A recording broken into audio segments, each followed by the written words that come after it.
front of me, which is actually it's pretty handy. It's like having my own. What is it when they show the words to you when you sing? Oh, teleprompter. Yeah, it's like having my teleprompter right here. Or as I call it, the Springsteen machine. Oh, I'm recorded. You better cut that off. Who knew? You made it under the wire, man. Yay! I'm not in trouble.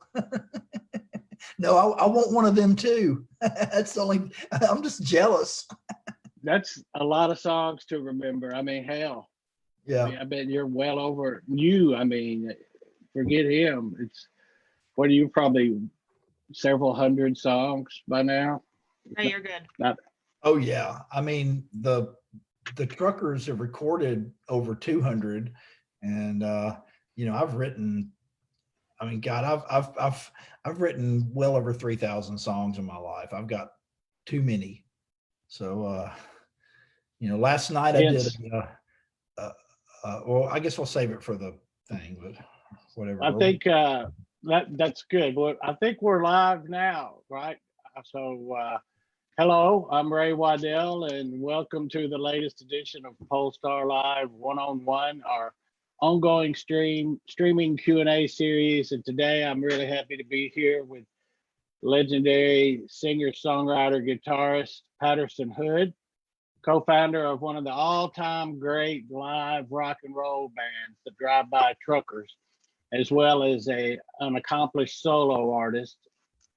And the band's latest album,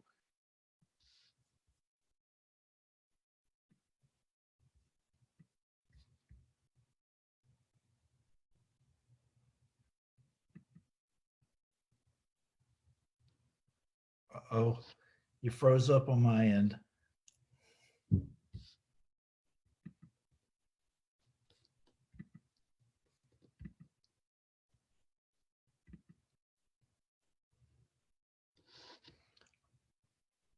I'm having you're frozen on my end. I don't know if this is.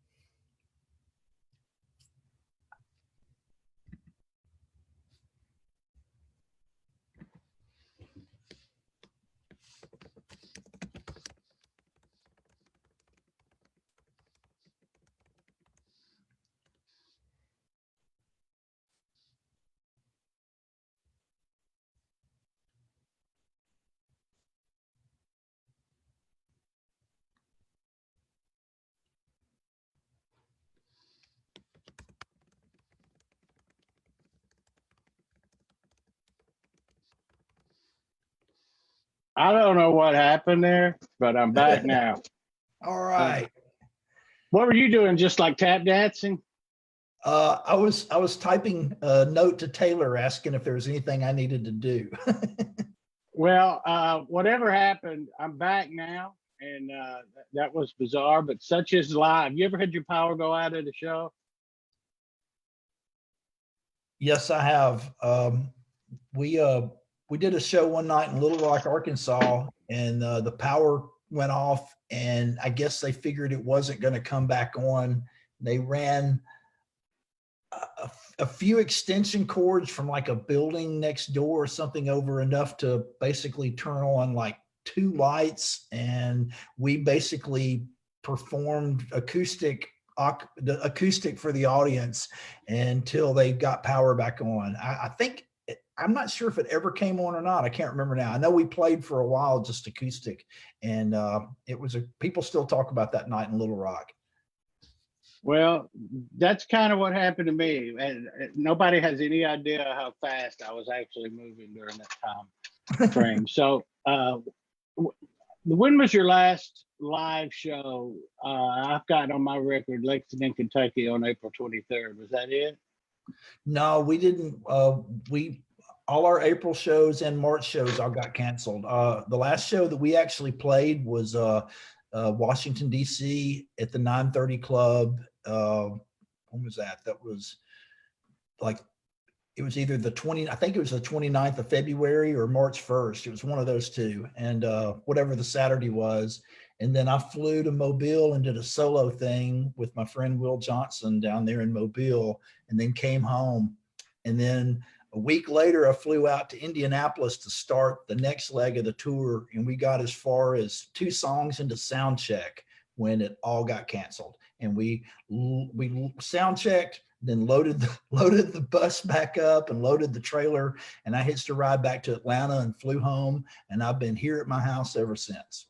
So the shutdown occurred to you right before a show? You were already there and told? We were there. We were all set up. We were sound checking. And by the time we got to Indianapolis, most of the tour had already been canceled, but the plan was to play the 3 shows that weekend, which would have been Indianapolis, Chicago, and St. Paul, and then call it. And I mean, you know, honestly, it's for the better that we called it quicker, because it would have been awful if someone had gotten sick because of one of those shows or something. So I'm thankful you know, it was a bummer going all the way there and setting it up. And but you know, it's not like anyone has a playbook on how to tour in a pandemic. We were all just, you know, and information kept changing, and we were trying to make the best. You know, we were trying to do the best we could, and Sure. And it's you know, the whole thing's just been a nightmare. Well, let it be known that you were at that show and were prepared to play had it been able to come off. It's funny. For the record. It's funny. After we loaded the trailer back up, we had a few hours because we had to wait for the bus driver to, you know, get his required nap time before he drove us back to Georgia.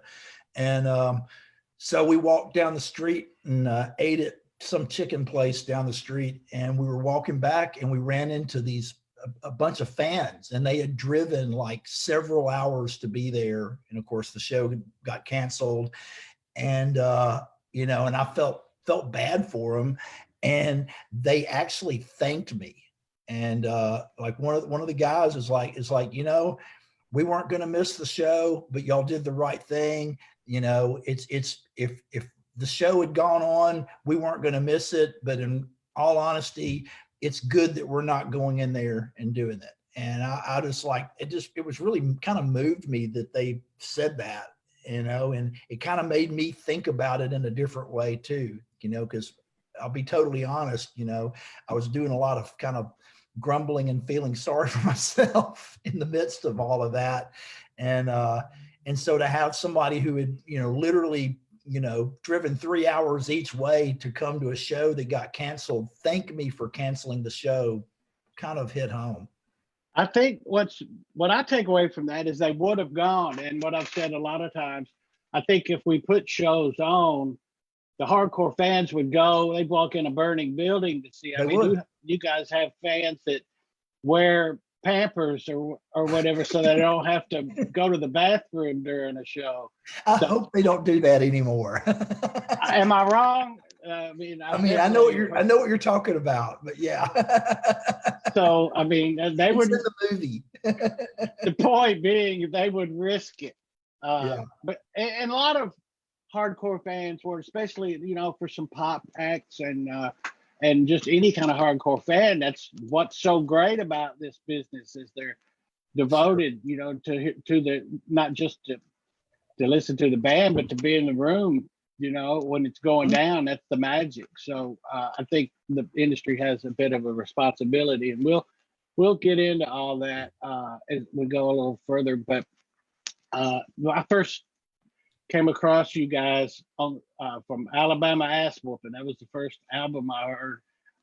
Was around 99 or 2000, which fittingly was a live album early in the third. It was like your third record. But, yeah. It makes sense that your first one I heard was a live record, because to me, you guys are the quintessential live rock and roll band. ever since then, I've called every show I could and became a real fan. But the whole drive-by truckers thing is this being in a group, large, hot, sweaty show jammed into the venue, GA a lot of times, and it's a true communal experience. So I think that's critical to what you guys are. Well, yeah, I mean, that's, part of why this has been such a kind of depressing thing on a really personal level to me, is because we are quintessentially everything that is not allowed now. And when I say not allowed, I don't mean that in the government keeping me from doing it kind of bullshit way. I mean it, public health. We really literally can't do what we do. And I'm terrified of the thought of it. I mean, I guess it will come back, but I don't know how long it'll be. We're for us to do what we really do, it's going to be a long time. We're going to be one of the last things able to do what we do.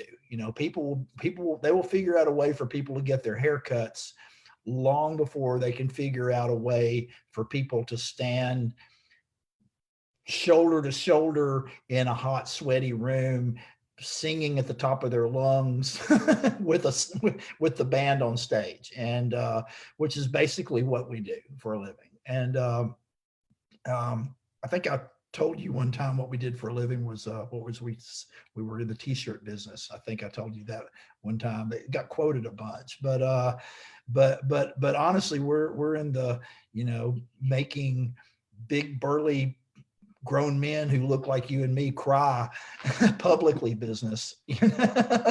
and sing along. People who can't make and people who don't sing well sing along business, and all of those are things that are right now very high risk. And and I would be devastated to think that people came to a drive-by trucker show and got sick because of it. I mean, I wouldn't be able to deal with that or get over that. Well, let's look at it from it's your livelihood, right? I mean, I think what you said that time, as long as you can't download a t-shirt, you're going to be in good shape, which means we totally didn't foresee this. We thought that you guys and bands like you could go out and do this forever. There's nothing going to really stop it. And we found out that's not true. How do you, I mean, what's the whole Drive-By Truckers road group? How many people go out and how many people are impacted just from your business? Oh God. I mean, there's the 5 in the band, and we have a six person road crew, front of house, monitor, merch, lights, guitar and instrument tech, and did I say monitor? And tour manager, Cole. And so we have that, and then of course, we have management. We have 2 managers. We have our booking agent. We have our publicist. And then it starts going out from there. We also have a guy who runs our office in Athens, and I'm not sure if that's full-time. That's probably more part-time, but it's a paycheck that I know he needs, and he's got a baby on the way. And we've got a person who does our social media, a person who keeps our website and handles all of that. I'm sure I'm going to leave out. Well, I mean, point being, it starts adding up. Yeah. The ripple effect of not working goes from that attic out in a long, big effect from that. And I mean, everyone in the band has kids. Everyone in the band has kids. Everyone has families. And I mean, we need this to survive. And it's gone. I mean, it's gone for longer than really anybody's wanting to say out loud. You know, I mean, right now there's dates on the book for this fall, but I'll bet anybody $100 right now that we won't do a single one of them. I'll be amazed if we play them. I don't know if I'm supposed to say that or not. I don't know, but I'll be Well, amazed you got if we play them. opinion. You can Huh? have an opinion. You can Yeah. have an opinion about it. You were supposed to go to the like UK and Europe, right? Yep. I'd be packing this week. I'd be starting to get packed and get my act together for that trip. You know, we were excited about our Europe tour. This band has had a long, kind of brutal history with Europe that in the last couple of records has really turned around. And you know, our last couple of tours over there have been really successful. The last one, I think every show sold out. I'm not sure if London sold out, but London was in like one of the biggest rooms we've ever headlined. And if it wasn't sold out, it was close enough for rock and roll. I mean, we pulled over 3,000 people in London last time. And so this tour was like, you know, this record's already had done better in Europe than anything we've ever put out, the new one, Unraveling. And so this tour was going to be kind of us going and finally really feel like we're doing what we've been trying to do for so long over there. And I mean, even Cooley was excited about going. and Wow. and so we were all really fired up about it. And you know, it's you know, right now it's, I think, going to be on the books for maybe doing it next year. And but who knows? You know, I sure hope so. Well, that's kind of the textbook way, though, to break and become viable in the UK and in Europe is to invest and commit to it and go back. Yeah. Not doing well, and finally you were positioned to reap the rewards of that and know you're going to do well. Because to me, you're the kind of band that would have a long career there once you get established. You know?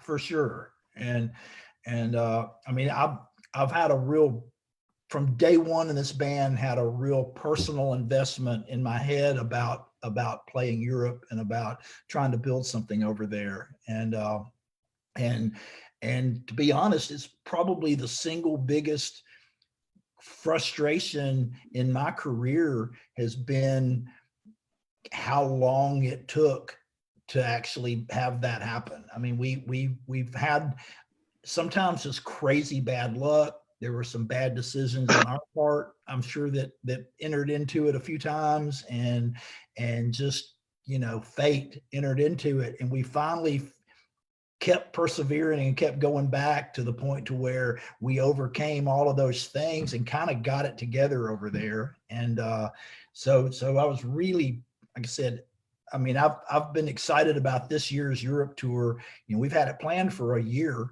and I've been basically counting down the days. And so I guess I'm going to keep counting. Yeah, well, for some bands it never happens for, and they just don't want to. They'd rather tour here and make some money than go over there and lose money. And For sure. but I've found that, and I've seen it with everybody from Johnny Cash to Steve Earle, we were talking about earlier, that once they do get some established there, they can go back and really even tour there when maybe they're not doing so well here in America. Right. So well, REM is such a great example. I mean, you know, it took them a little longer to break over there than it did over here, but for the last at least 10 years of their run, you know, they were doing way bigger business over there than they were doing over here. I mean, they were still a huge headlining band all over the world in a bigger way than they were in America for at least the last decade they were a band. Well, looking at your recent success for the last, you know, at least the last 10 years, probably longer, you've been on this really good roll where you can go out and headline, and plus a lot of other opportunities, whether it's the right support or a good festival opportunity. but you could go out and consistently do good business at a lot of different venues and markets, really coast to coast in America. I think a lot of folks may not realize what kind of hit it is for a band like this to all of a sudden have that rug pulled out from under you when there's not a whole lot of other revenue streams out there for bands. Do you think that there's an awareness of what it means to a band like Drive-By Truckers to have their livelihood taken away from them? I mean, I know a lot of the hardcore fans are certainly aware of it, and a lot have been really supportive. And we put out a single a few weeks ago on Bandcamp, and tied it in with a T-shirt design that we put up and sold, and a live 3 live shows that had never been released that were really recent shows that were recorded at the 40 Watt. And I mean, the response was amazing. I mean, I'm pretty sure it will really help us with, at least keeping, making payroll for a month or so, and really kind of, keeping things afloat for a bit. And hopefully we can continue to do those kind of things, and hopefully people will continue to kind of support us. I hate being on the end of things. I feel like I got my hand out now, Yeah. and I hate that, because I like being on the other end of that spectrum.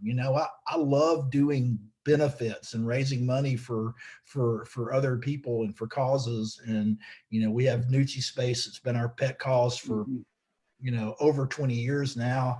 And I'd rather be on that end of the money raising spectrum, and than having to whine about our plight, but Well, our I'll do the plight whining. is serious. Our plight is it's very serious, and I've been, trying to wrap my head around it all since this all happened, and come up with ways to keep it going. Are you finding that there are resources there, and you do have a sympathetic ear out there from the industry, not just the industry, but the government, right? You're a small business. Right. Yeah. We were able to get a small business, one of the is it PPPs or whatever and we were able to, but and it helps, and it's wonderful, but we're not coming back anytime soon. I mean, it's not, that may get us into the summer, but we're not going back to work in the summer. I mean, I don't know. There may still be shows on the books for this summer, but I'm really skeptical, and I'm really skeptical about shows in the fall. And I don't know. I mean, until we get it to a point to where there's some way for people to be able to safely get in a room and do that thing, and Lord knows nobody makes mailbox money anymore in the record business, unless you're Drake or somebody that's streaming billions of streams. That end of things is, that just doesn't exist anymore for bands like us. Well, I look at your schedule. There's a show on the books in Missoula, Montana at the Wilma, and then the Fargo Brewing Company in July. Those are on the books. Those are not the most stricken places in the country. I would say they're among the least, and that was probably booked long ago. So what would it take for you to be able to be comfortable playing at the Wilma in Missoula?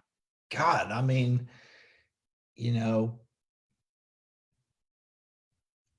I guess for, people who aren't motivated by the pure numbers of it, for people, on the Fauci end of things, not from the other end of things, to say that it's safe. I mean, that would go a long way, but I don't know.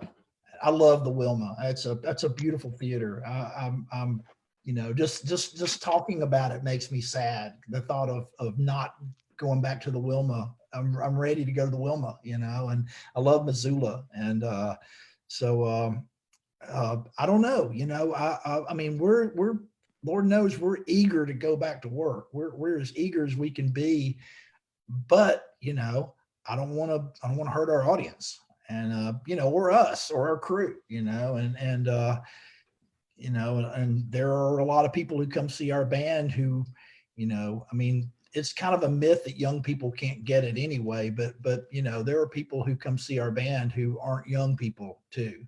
And, so yeah, you know, and I'm no spring chicken myself, you know, despite my youthful look, Yeah. I'm, I referred to myself as middle-aged the other day in front of a cousin of mine, and she goes, "You sure are an optimist." like, it's like, Hey, we can go with are you that. planning on living to be 110? It's like, Why not? yeah. But okay, to play devil's advocate a little bit, would you say, I mean, say if you were the same people every night, you get on a bus, it's a controlled environment, you know that it's, and you're reasonably comfortable that this bus has been sanitized and nobody on the bus is sick, right? You know that before you ever leave. I'm just, again, hypothetical. Then you Right. go to the venue, you get out, and it's everybody that's come to the venue has been screened. Would that be a comfortable? And then you do the show, interact as much from the stage, and then you go back and all of you get back on the bus. Nobody that hasn't been with you the last week on that bus. Would that make you feel safe and secure? I mean, you know, I I think you put your finger on the when you said people have been screened. I mean, you know, right now people can't even get tested. You know, there's still people who are wondering if they have it who can't get tested, and so I feel like we're a long way away from the reality of just that part of the equation that you said. I mean, nobody wants to be out playing more than me, you know. And as far as you know, as far as my personal health and safety, my wife may can hear what I'm saying. I got to be careful. I mean, You I mean, know, this is not I mean, just me and you. I mean, you know, like Levon said, I didn't get into this job for my health, you know, and you know, we've been, you know, we built our thing out there touring in vans and sleeping on people's floors and doing crazy all-nighter drives under horrific conditions. You know, granted, we didn't have kids at home back then, and you know, so you know, I'm probably more willing to be cavalier with my own health and safety than probably people in my family are comfortable with hearing me say. Uh, but I'm not willing to be cavalier about the people who love our band enough to go see it and you know stand there. And I'm just trying to think of a scenario. You know, how many, you know, how spread out can they allow the audiences to be and still make enough, have it be not completely a thing where it loses a ton of money for the Wilma, a place like the Wilma, which I guess seats what 1,500 maybe, I'm guessing. You know, what would they do, have 400 people spread out over there? Would that be apart enough? I don't know. I mean, these are all interesting questions that people who are smarter than me, I hope, are working on trying to figure out. But you know, I know that when the powers that be and when our management and agents and everybody are able to assure us that it's going to be okay to go out and do it, there's nobody on earth more eager to go out and do it than us, you know. But I just don't want to, I don't want to hurt anybody in the process. Well, that's admirable, and I give you a lot of credit for that, especially knowing the kind of scenario that you're in. You know, again, it's like it's no different from the the bricklayer who can't lay bricks or anybody else Right. trying to do what they do. And it seems like a lot of attention has been focused on, the airlines and hotels. And I know they're hurt, but Sure. nobody is more impacted, I believe, than our business, the live business, the gather. It's all about gathering, Yeah. right? And so we're talking about every kind of scenario and possible way to get around this. And so we're throwing a lot of, as the industry as a whole is throwing a lot of possibilities. Have you considered, or has anybody talked to you about maybe the drive-in show kind of scenario? Or Yeah. I mean, I'm game. I'll do it. I'll go play a drive-in. Shit, yeah. We've talked about doing like some kind of a pay-per-view kind of thing where we set up in an empty club. And once we get it to a point to where, we can all at least be together. I mean, right now we're all, I'm on the West Coast and we've got, Cooley's in Birmingham. We're in 4 different cities right now, just the band. But once we get to where we can all be in a room together, which, God, hopefully that isn't too far away, for us to, we've been thinking in terms of trying to maybe do some recording, because we've got an album that's about half finished that we would like to finish this year, and maybe do some kind of a pay-per-view, maybe even like a series of shows, and do something like that. And none of that's a substitute for the real, just get in there and do it rock and roll show. I mean, that's and for years I've kind of joked that we were becoming down. We were like the last of the dinosaurs, the bands that did the version of this thing that we do, kind of like we're kind of becoming dinosaurs, in front of ourselves. And that wasn't even wrapping our head around anything like what's happened now.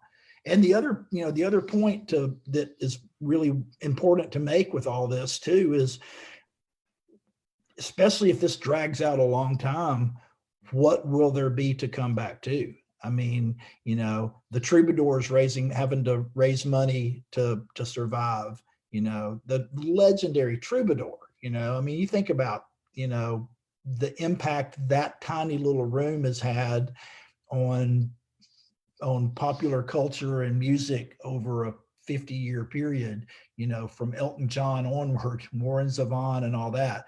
In my hometown, the Caledonia, I know has had to do a fundraising in Athens, that's a legendary little room, and then as the rooms get bigger, particularly those that aren't owned by, one of the big behemoth corporations. And of course, the big behemoth corporations are struggling too, and so it's a scary scenario.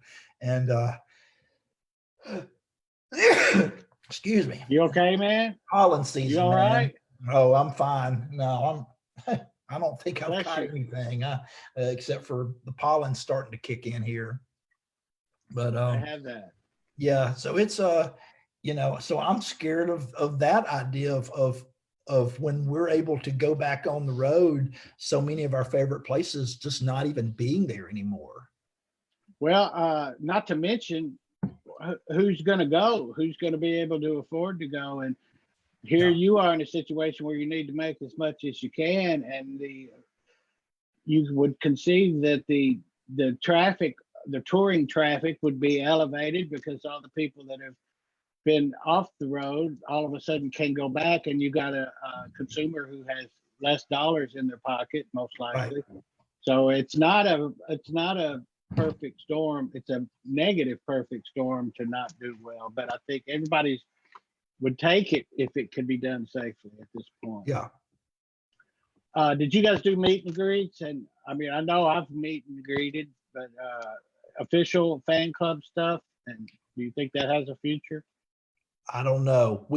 It's funny because we've done a little here or there through the years, and we had this meeting last year with our business manager, who basically was, letting us know that we desperately needed more money because, last year the band took, our situation is made a little extra precarious by the fact that last year we played less shows than we've played since 97 because we had a new record.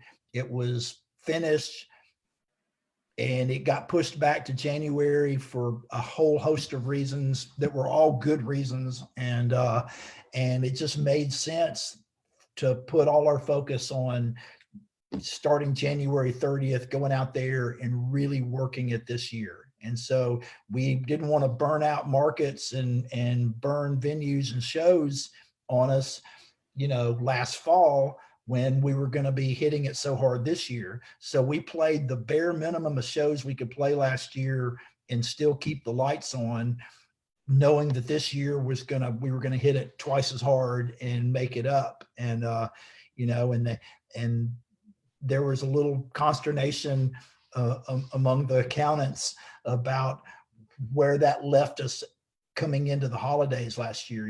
Last year, there wasn't a Christmas bonus last year. And it was a lean time and we were always like, well, we're going to get through it. And one of the ideas was like, well, y'all can make more money if you start doing more meet and greets. So we're like, oh, okay, well, maybe this year's the year that we'll maybe do a little more of that kind of thing. Well, you're kind of the anti-VIP band, It's like who's the VIP among Truckers fans? Right.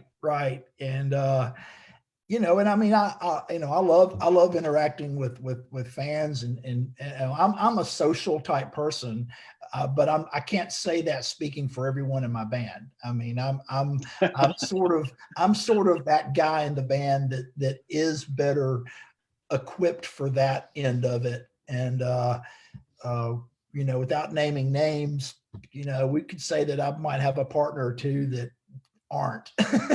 Yeah. And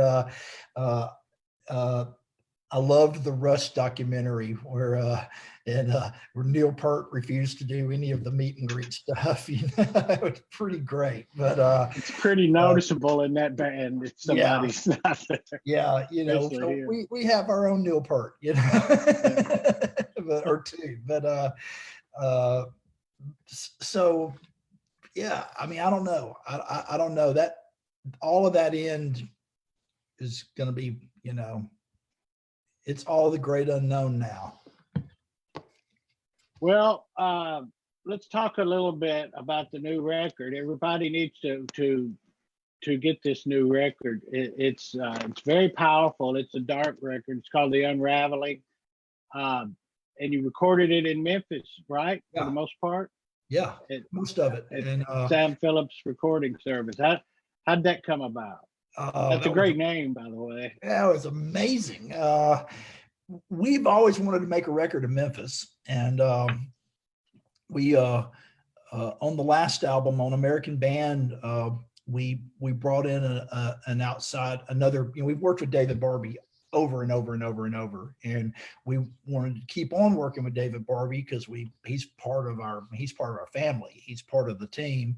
But we wanted to bring in, we thought it was a good time to maybe bring in some new blood too, and have maybe a new set of ears come in with some new ideas and kind of push us a little outside of a few boxes. And so we brought in Matt Ross Spang, and we recorded the last record, American Band, in Nashville.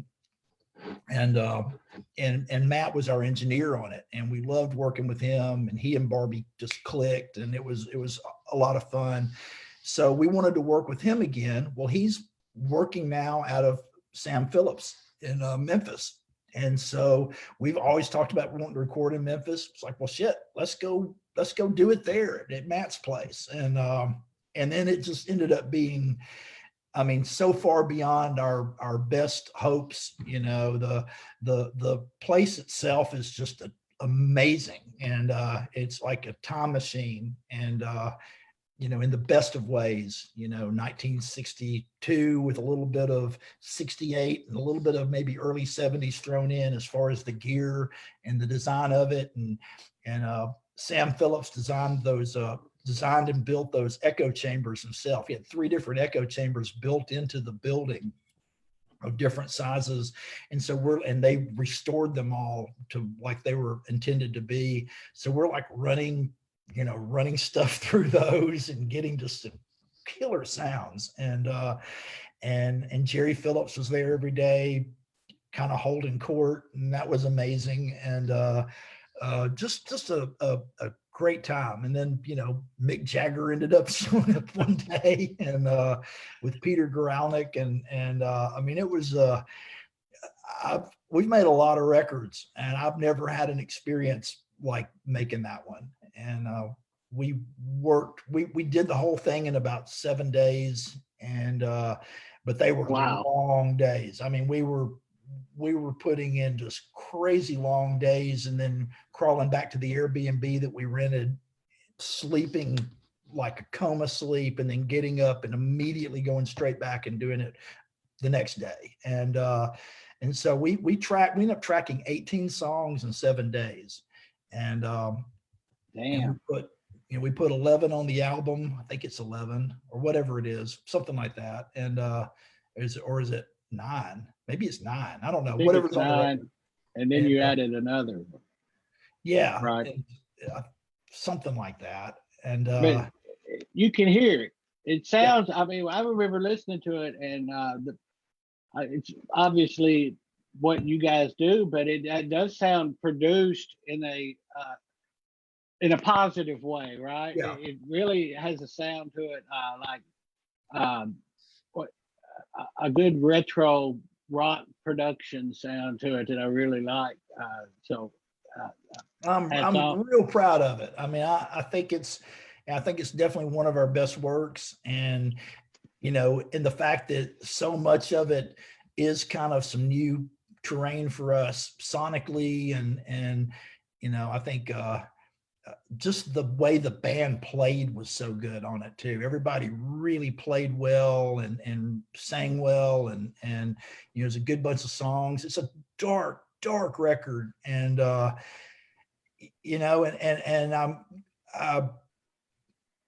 I went through a lot of like self-doubt about that aspect, because these are kind of even before all of this has happened now, some crazy dark times. And it's like, God, do we really want to put out a record that's this? But it felt honest, felt like where we were, and it's like, well, let's put this one out, and then maybe the next one will be a little different, more uplifting, a little more, a little more of that other kind of record that we know how to do. And so that was kind of the plan. And then everything's kind of on hold now. But I am super, super proud of the record. And we were really, when we came time to actually take that record on the road and build a live show out of it, we were all kind of taken aback by how powerful it became live. It was a really, this was going to be a really special tour, from a band that's done a lot of tours. There was something really special happening out there with this show. And, and I think the people who came to the shows in February will attest to that they were some really powerful shows. And so it's been weird just having to then just put it all on hold indefinitely. But, well, it is dark. It's dark even by DBT standards, which isn't exactly rainbows and unicorns most of the time. But that's why the name of the next album, by the way, Rainbows and Unicorns. But I can't wait. Well, with that in mind, though, when I saw that you had the new song, Quarantine Together, I was expecting something in that vein, which was I have to say pleasantly surprised. It's the happiest sounding song. It's the happiest sounding damn song probably since 9 Bullets. It's funny. It is. And when I wrote it, I was kind of taken aback by that. I wrote it super quick. It was the first week of the quarantine for us. And so we had all just gotten home, and we were, we'd been holed up at the house for several days, and we went out, took the kids and the dog on a long neighborhood walk. And I came back from that walk and wrote that song in 10 minutes, and then recorded it myself up here in my attic room, and then sent my track to the band, and they all added their own tracks on their phones. You know, everybody, like our Brad recorded his drum part on he took his phone and he put it in his, he likes to wear a robe when he's at the house. He has a robe he wears, and he put it in the pocket of his robe and sat there and listened on a different phone on a pair of headphones to what I'd recorded, and played along, recording that on his phone. And that's the drum sound. And it sounds great, you know. It does sound great. Everybody sent their parts to Barbie, and Barbie put it all together. And then we did the video the same way. There's a video floating around for it that, please check it out. And where everybody, you know, and in some cases, you know, like my daughter filmed my part, and it has our dog in it, and her bearded dragon is in it. And I noticed the lizard. So we have you know, everybody did it. And then a friend of mine here in Portland, Eric Goltz, who actually took the photograph that's on the album cover of The Unraveling, and he put the video together for us, and all of that came out, and it is such a kind of happy sounding song, and I'm proud of that. I'm probably as proud of that as anything, just because I feel like that should be part of our job, is to provide some kind of joy and uplift, and so you know, I'm glad we were able to put out a happy song about such a horrific event. It's probably the happiest pandemic song I've ever heard. I think it is. I'll take that. Put that on my tombstone. He wrote a hell of a pandemic. He wrote a hell of a pandemic song. You're, I mean, no matter what, you're, as far as I can tell, a very prolific writer in any kind of circumstances, on the road, in hotel rooms, sound checks, whatever. You write in all kind of situations. So as a writer, this would seem to be a good scenario for you. Has that been the case? Have you been able to write a lot? It's the opposite. Huh? You need more going on. That first week when I first got back, I wrote all week, and it's like I was home, unscheduled time at home, and I had this this room that I'm in, our attic. It's like brand new. We just I basically started moving into it when I got home for the quarantine, and because our house has been under construction forever, and so I was up here, and it's like, oh man, I'm unscheduled off for the next couple of months. I'm just gonna write. And I was like pulling out old songs that were unfinished that I've been working on that never worked, and I was finishing stuff and got excited, and then I wrote the quarantine song. It's like, oh man, I'm on a roll, and then I hit the wall and haven't written a damn thing since. It's been 2 months, and nothing.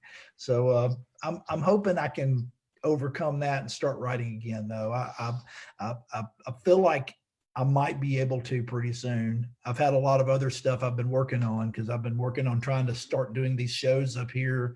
I did my second one last night, and we should probably talk about that, since that's my new job. And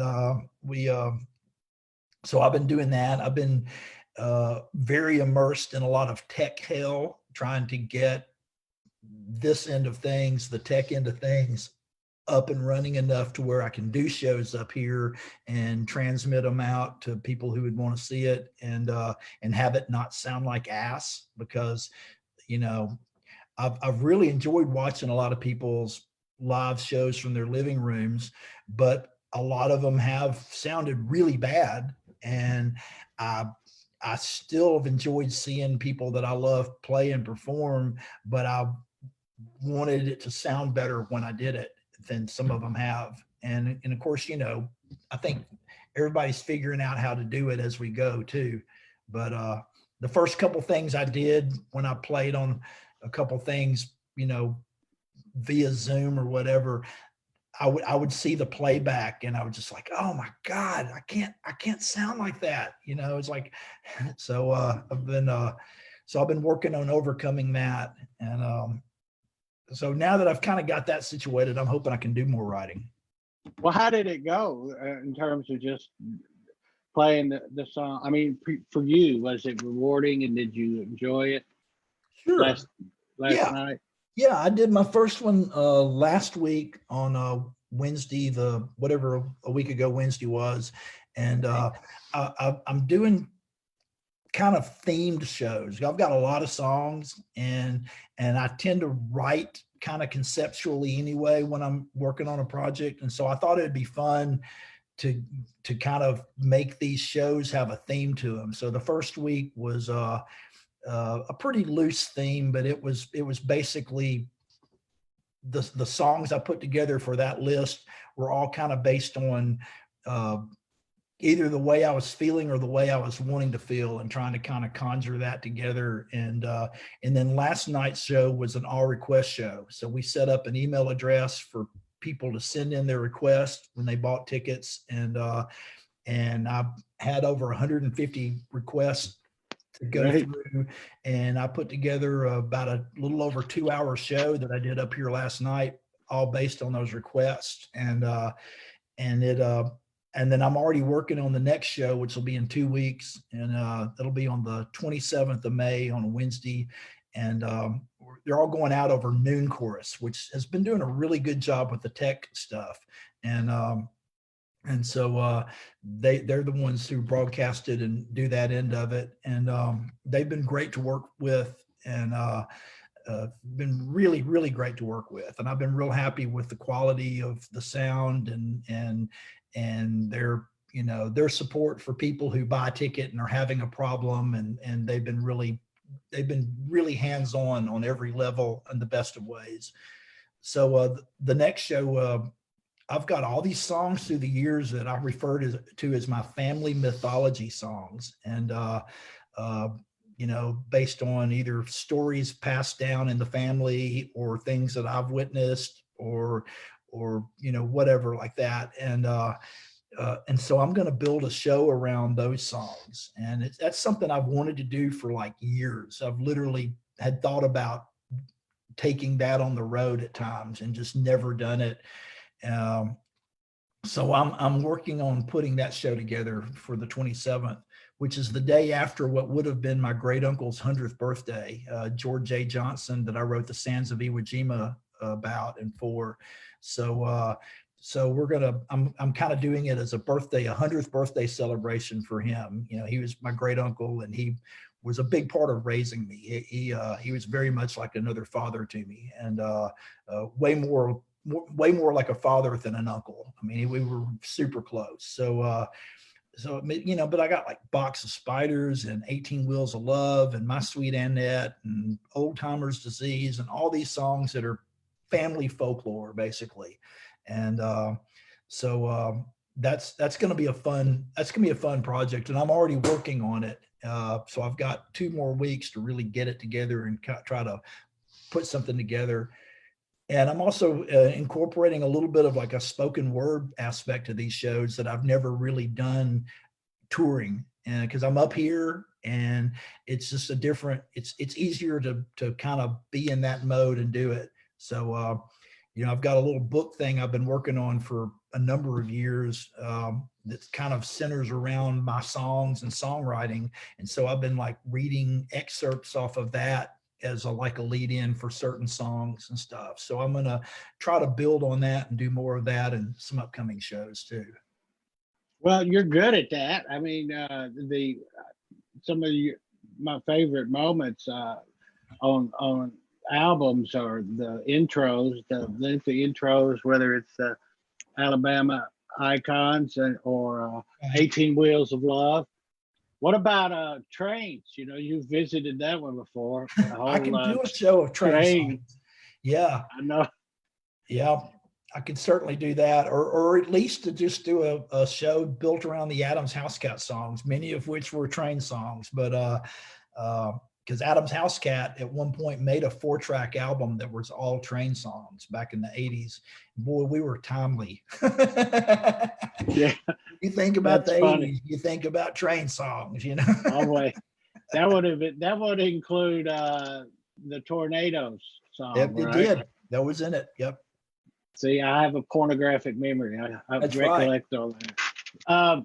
When you are touring, let's just reminisce a minute. But I think a good time to get people thinking about live. You've toured in every kind of configuration there is. Support, headlining, or as a festival, or indoors, outdoors, all kinds of. If you had a preference for a kind of show to do, what would be your favorite way to play?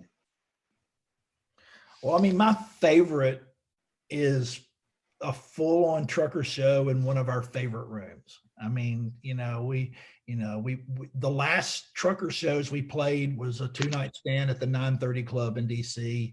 And,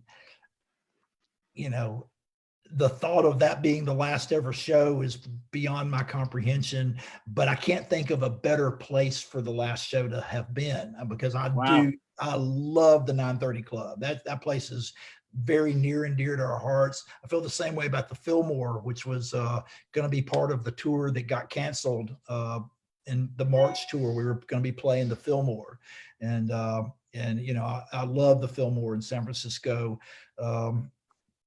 I think when they rescheduled it, we ended up with doing 2 nights there, and I don't know. We'll see, but so First Avenue, that's a favorite. And we're blessed. We play some just amazing rooms. I love playing the Wilma in Missoula. We get to play some of my favorite places. We played the Roundhouse in London last time. That was, God, I mean, Led Zeppelin played there. It's like I was on stage looking around while we were playing, just going, I can't believe I'm up here getting to do this. This is so fucking cool, And so that's my favorite. But I mean, I enjoy all this. I mean, I enjoy a fun festival. I enjoy a fun show, whatever. If it's a festival show, if we're open, we toured with Booker T as his backup band. Holy cow, man, that was what a dream come true, and we did Coachella with him, and so I love it. I love doing my solo tours. They're more intimate, and there's a lot to be said for that, and I've gotten good enough at it now to where I'm comfortable and I have fun doing it, and I've kind of found ways to go deeper in that, than I used to could do. And so that's been good. But at this point though, I'll take any of it I can get. I'll play the drive-in, sure. Find a way to make it sound good, roll down their windows, smoke a doobie out there. It'll be great. I believe they would. The noon chorus shows, will they be available for sale in any kind of format, and any way to keep that going as an entity?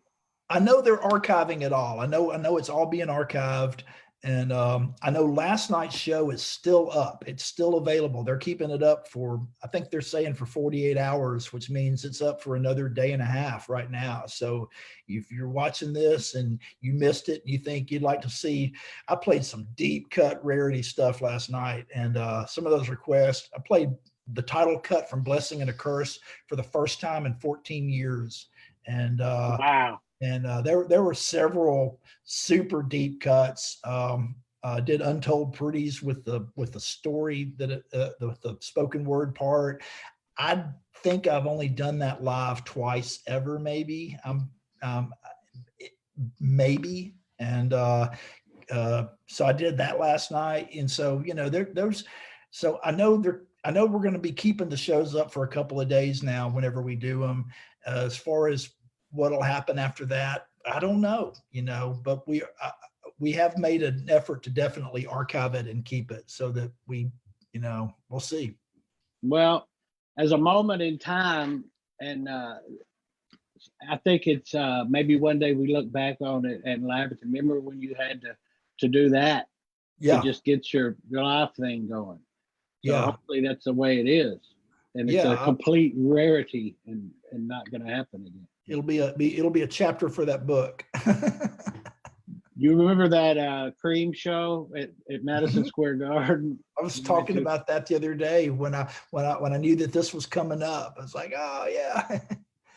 Well, that was fun, and what a great thing to see an arena show again. Yeah. Like that, 20,000 people. So, what's the secret to a happy ending of this thing we're in right now? Finding a cure or a vaccine or something, even just a viable treatment to where it's not a death sentence for people with certain pre-existing conditions, and we can't bring John Prine back. And so, I don't want to lose any more people like that. I don't want to, so, finding a way for this to just be, like some people refer to it more like a flu than what it is right now. That's going to be the happy ending. And I'm sure something will come. I'm sure, there's really smart people working really hard, and I'm sure they'll come up with something. It's just a matter of how long it's going to take. I mean, they're saying a vaccine, some are saying 18 months, but then there's other people saying, we still haven't figured out a HIV vaccine. And that's been decades that they've been working on it. And so we don't know. Viruses are tricky. And so, I don't know. You like the way I worked that secret to a happy ending thing in there? It was very clever. So look, I appreciate your generosity with your time. It's good to catch up. I hope the next time I see you is at a show. In person, yeah. Actually, because I've got a face made for backstage at a festival, not a computer screen. And but I'll even give you a hug. I'll take it. Yeah, I'll take it. It'd be like the Bonnaroo hug where you don't actually touch, right? Yeah. And it's good to see you, and I hope it all works out, and I hope to see you on the road soon, and best of luck, and thanks for doing this, Patterson. Man, thank you so much, man. You take care. All right, take it easy, and out.